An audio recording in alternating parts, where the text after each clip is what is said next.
नमस्कार दोस्तों, कैसे हैं आप सब। हिंदी हॉरर पॉडकास्ट के एक और दिल दहला देने वाले एपिसोड में आपका बहुत बहुत स्वागत है। दोस्तों, आज की कहानी शुरू करने से पहले मैं आपसे एक बात पूछना चाहता हूं। क्या आपने कभी रात के 2 या 3 बजे सर्दियों की कंबा देने वाली ठंड में किसी सुनसान रेलवे स्टेशन पर अकेले अपनी गाड़ी का इंतजार किया है, जब कोहरे के कारण दूर दूर तक कुछ भी दिखाई ना दे और सन्नाटे में सिर्फ हवा की सनसनाहट सुनाई दे रही हो। आज की कहानी एक ऐसे ही सुनसान रेलवे स्टेशन और एक खौफनाक सफर की है। यह कहानी समीर के साथ घटी थी। इसे सुनने के बाद आप रात के समय किसी खाली ट्रेन में चढ़ने से पहले 1000 बार सोचेंगे। तो अपनी आंखें बंद कर लीजिए और मेरे साथ उस कोहरे भरी खौफनाक रात के सफर पर चलिए। यह बात कुछ साल पुरानी है। समीर को एक पारिवारिक काम की वजह से अचानक अपने गांव जाना था। उसका गांव महाराष्ट्र के एक बहुत ही पिछड़े इलाके में था। समीर को बीच रास्ते में एक छोटे से जंक्शन पर उतरकर दूसरी ट्रेन लेनी थी। रात के करीब 1:30 बज रहे थे। दिसंबर का महीना था और बहुत घना कोहरा छाया हुआ था। जब समीर उस जंक्शन पर उतरा तो वहां एक भी इंसान नहीं था। पूरा स्टेशन बिल्कुल खाली पड़ा था।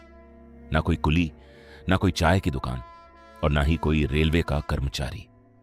सिर्फ एक पीली सी ट्यूबलाइट जल रही थी, जिसके नीचे समीर अपना बैग लेकर खड़ा हो गया। तभी स्पीकर पर एक बहुत ही अजीब सी और फटी हुई आवाज में अनाउंसमेंट हुई कि कोहरे की वजह से समीर की ट्रेन पूरे 4 घंटे लेट है। समीर को बहुत तेज ठंड लग रही थी। वो वहीं एक लोहे की बेंच पर सिकुड़ कर बैठ गया। कोहरा इतना घना था कि पटरियां भी ठीक से दिखाई नहीं दे रही थी। करीब आधे घंटे बाद उस मौत जैसे सन्नाटे में अचानक पटरियों के कांपने की आवाज आने लगी। समीर ने अपनी आंखें खोली। कोई अनाउंसमेंट नहीं हुई थी। इंजन का कोई हॉर्न भी नहीं बजा था। लेकिन उस घने कोहरे को चीरते हुए एक बहुत ही पुरानी सी पैसेंजर ट्रेन धीरे धीरे उस खाली प्लेटफॉर्म पर आकर रुक गई। उस ट्रेन का इंजन भाप वाला था, जो बरसों पहले चलना बंद हो चुके हैं, और उसके किसी भी डिब्बे में लाइट नहीं जल रही थी। बिल्कुल घुप अंधेरा। समीर को कुछ अजीब लगा, लेकिन ठंड इतनी ज्यादा थी कि उसने सोचा कि अंदर जाकर ही बैठ जाता हूं, कम से कम हवा तो नहीं लगेगी। उसने अपना बैग उठाया और एक भारी लोहे का दरवाजा खींचकर उस अंधेरे डिब्बे के अंदर चला गया। जैसे ही समीर ने ट्रेन के अंदर कदम रखा, छपाक, पीछे से वो भारी लोहे का दरवाजा एक बहुत भयानक झटके के साथ अपने आप बंद हो गया। समीर घबरा गया।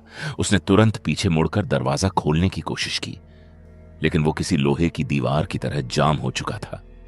बिना कोई सीटी बजे वो खौफनाक ट्रेन धीरे धीरे आगे बढ़ने लगी। समीर का दिल जोर जोर से धड़कने लगा। ट्रेन के अंदर की हवा बाहर से भी ज्यादा ठंडी थी। उसने कांपते हाथों से अपनी जेब से मोबाइल निकाला और टॉर्च जलाई। टॉर्च की रोशनी में उसने जो नजारा देखा, उसे देखकर उसके पैरों के नीचे से जमीन खिसक गई। ट्रेन का वो डिब्बा खाली नहीं था। वहां बहुत सारे लोग बैठे हुए थे, लेकिन दोस्तों, उन पैसेंजर्स में कुछ बहुत ही भयानक बात थी। उनमें से कोई भी हिल नहीं रहा था। किसी के भी शरीर में कोई हरकत नहीं थी।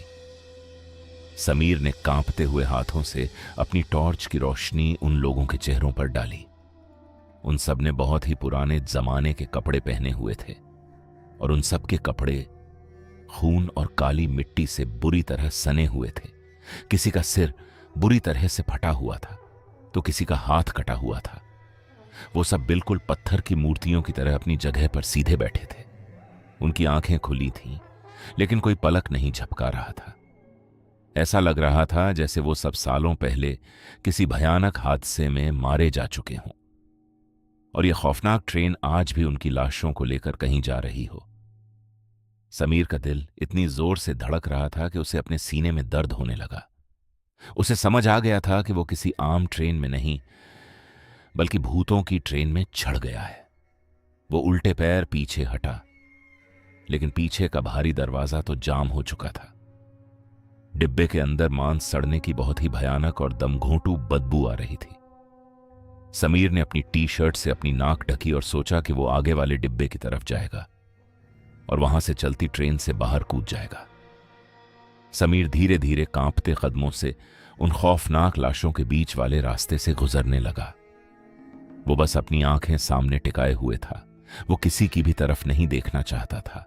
वो बस डिब्बे के दूसरे दरवाजे तक पहुंचने ही वाला था कि तभी उसके बिल्कुल बगल वाली सीट पर बैठी एक औरत ने, जिसका चेहरा उसके बालों से ढका हुआ था, उसने अचानक अपना खौफनाक और खून से लथपथ चेहरा उठाया।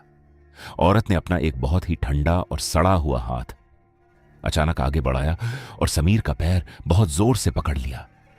समीर वहीं जमीन पर गिर पड़ा। उसकी टॉर्च उसके हाथ से छूटकर दूर जा गिरी और उस गुप्त अंधेरे में उस औरत ने एक बहुत ही भारी, घरघराती हुई शैतानी आवाज में समीर से कुछ ऐसा कहा जिसने समीर की रूह को शरीर से अलग कर दिया। उस औरत ने एक बहुत ही भारी, घरघराती हुई शैतानी आवाज में समीर से कहा, तू अब कहीं नहीं जाएगा, तू भी हमारे साथ चलेगा। उस खौफनाक आवाज को सुनते ही समीर के अंदर न जाने कहां से जान आ गई। उसने अपनी जिंदगी की आखिरी ताकत बटोरी और अपने दूसरे पैर से उस औरत के सड़े हुए हाथ पर बहुत जोर से लात मारी। उस शैतानी औरत की पकड़ थोड़ी ढीली पड़ी।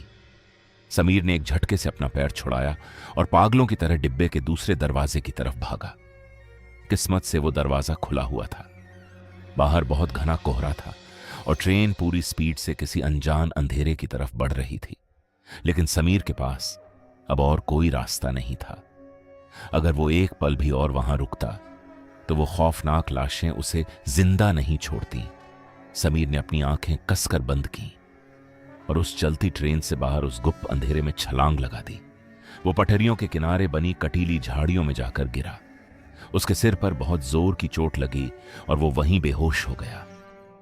अगले दिन सुबह जब समीर को होश आया तो सुबह के 8 बज रहे थे और हल्की धूप निकल चुकी थी। समीर के कपड़े फटे हुए थे और सिर से खून बह रहा था। वो किसी तरह लंगड़ाता हुआ वहां से करीब 2 किलोमीटर दूर अगले स्टेशन तक पहुंचा। वहां पहुंचकर उसने स्टेशन मास्टर को रात की वो पूरी भयानक घटना बताई। वो बिना इंजन की आवाज वाली ट्रेन, वो खून से लथपथ लोग और वो औरत। समीर की बातें सुनकर स्टेशन मास्टर के चेहरे का रंग पूरी तरह से सफेद पड़ गया। उसने समीर को एक गिलास पानी दिया और कांपती हुई आवाज में एक ऐसा सच बताया जिसे सुनकर समीर की रूह कांप गई। स्टेशन मास्टर ने कहा, बेटा, तुम बहुत किस्मत वाले हो जो उस ट्रेन से जिंदा बाहर कूद गए। आज से ठीक 20 साल पहले ऐसी ही कोहरे वाली एक सर्द रात में उस पुराने जंक्शन के पास एक पैसेंजर ट्रेन पटरी से उतर गई थी। उस डिब्बे के अंदर बैठे सारे के सारे यात्री उसी रात बुरी तरह कटकर मारे गए थे।